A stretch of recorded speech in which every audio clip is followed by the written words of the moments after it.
My name is Silweya David from Zambia. I looked at a study that was looking at barriers to prompt and effective malaria treatment in under 5 children in Mpika District on the northern side of Zambia.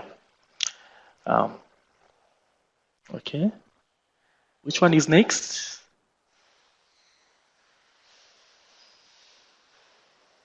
Okay. Okay. So, as you are aware that malaria is a major public health problem and continues to contribute significantly to mortality and morbidity, especially in under 5 children in the sub-Saharan Africa where I actually live. Studies done in Zambia show that most of the hospital admission and infant mortality was actually attributed to malaria. The statement of the problem is that prompt access to effective malaria treatment, which is a key control strategy in the successful implementation of malaria control worldwide, is actually very low, to the point that whereby in 2010, a study done in Zambia showed that only 7.6% of children under 5 with fever received appropriate antimalarial treatment within 24 hours of symptom onset as the guideline stipulates. Therefore, my study aimed to determine these barriers to this key malaria control strategy, especially in under 5 children in the rural district of Mpika in northern part of Zambia. My objective basically were 4. The first was to determine the proportion of under 5 children that received prompt and effective malaria treatment in the health facilities. The second was basically to determine the social demographic characteristic of the caregivers of these children. The third one was to determine the caregiver treatment seeking behaviors when the child had malaria or they suspected so.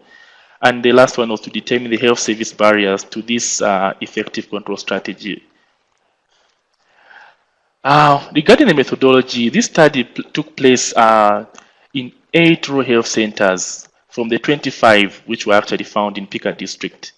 And the population that I looked at was basically children under 5 with their caregivers, those who were actually attending these rural health centers. So we did exit interviews after they were treated for malaria. Regarding the sampling, I used a mixed method sampling modality, which included the qualitative and the quantitative. On the qualitative side, we used the analytical cross-section study, and the qualitative, we used the focus group discussion. And the sample size for the qualitative was 380 caregivers who were interviewed, and 78 took part in the focus group discussion. And this study took place between 30th May and June 14th in 2013. Regarding the selection of study participants, we used a multi-stage sampling. The first stage was basically selecting the 8 rural health centers from the total 25. Then for the participants, which was the second stage, we used simple random sampling. And for the focus group discussion, we used purposive sampling. Regarding data analysis, for the quantitative, we used, initially we started with descriptive analysis, just describing the baseline characteristic of our participants. And in the analytical side, we used Stata version 11 software and used logistic regression, both univariate and multivariant. Also, using p-interval of 0.05 as a measure of statistical significance, as well as odds ratios. For the focus group discussion, we use content analysis, which basically we started with transcription, then of course coding and getting the themes which really mattered. On the results, as you can see, the children who were actually, the children that took part in the study were actually most of them aged between 13 and 24 months, that was 29%, and most of them were male, 52%.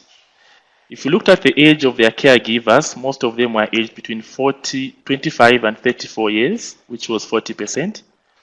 And the relationship of the caregivers to these children, most of them were their biological mothers. Regarding the education level of both the caregivers and the head of household, we found that most of them went only as far as primary level education, while the occupation of the head of household, most of them were farmers, and they had said that the income was inadequate. From the study, we found that only 13.9% of these children received prompt malaria treatment, that is within 24 hours of symptom onset. 86% actually received delayed treatment. Now, if you look at those that actually received delayed treatment, what were the predictors or the factors?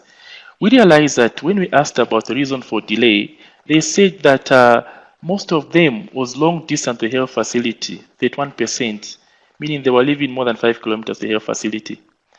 Regarding the symptoms that children presented with, most of them, of course, said the children presented with fever. And when we asked on what treatment they had given at home, they said they had given antipyretics to stop the fever. Now, looking at the predictors using multivariate logistic regression, when we looked at for the predictors which was causing this delayed treatment, we find that there were actually 4. As you can see, that distance to health facility of more than 5 kilometers was statistically significant by a p-value of 0.4.1. Even household income, which was inadequate, was also significant, as highlighted by the p-value of 0.01. Occupation of the head of household was there, but it wasn't significant. Initial treatment of giving self-treatment at home, of using antipyretics before they take the child to health facility, was also significant at 0.018. And lack of community education in the communities was also significant at a p-value of 0.2.4. And we tried to validate these results using a focus group discussion, and these factors also came through. You realize that in the focus group discussion, the issue of distance was common. One participant actually said that they live very far from the facility, and when they suspected that the child had malaria, they had to wait the next day before taking the child to the clinic because of the distance. Also, the issue of initial treatment. When the child presented with fever, a proxy of malaria, they decided to give antipyretic like paracetamol. So in this process, actually delaying treatment. The use of herbal medication in the focus group discussion was also a common thematic area which was highlighted. You know, in our setting, normally the caregivers will start with herbal medication. When the child is convulsing, that's when they start thinking of taking the child to the hospital. Therefore, in our discussion, my finding from this study was actually consistent with a study that was done in Blantyre, Malawi, which highlighted that there is actually a low proportion of children that are receiving prompt malaria effective treatment within 24 hours, as we found out in Mpika District. Also, the study found that living more than 5 kilometers from the health facility had a negative implication in that children received delayed treatment, as highlighted by a study that was done in 2000 by Weome. Also, the practice of giving antipyretics to children, such as paracetamol, before taking them to health facility was common. This actually contributed to delay in seeking health care, as a study done in Tanzania also found similar findings as a cause for delayed treatment. In conclusion, also, inadequate household income was also cited as one of malaria treatment in my study.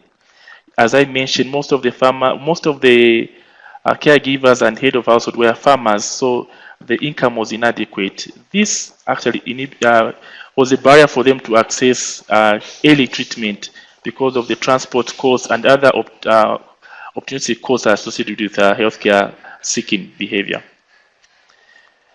Therefore, in conclusion, I must say that factors that negatively impact on access to prompt malaria treatment in Zambia are so complex, and they differ from one locality to the other. Therefore, there is need to look at the local context when we are coming up with solutions, because not every shoe fits every foot. However, from our finding, we believe that additional resources, especially from our government, need to be channeled to address some of these barriers that I've identified in our study. If the country is going to attain the MDGs, then now we are talking of the Sustainable Development Goals, that issues of distance to health facilities need to be taken into care. And this the government has already done by building more health posts to reduce that gap. Issues of using of antibiotics, this has also been done in such a way that the government has trained community health workers that are actually able to give the normal established standard treatment of artemether or antimalarials that are supposed to be prescribed as regard to instead of using the antipyretics. Yes. These were my references that I used in my study, basically. And thank you.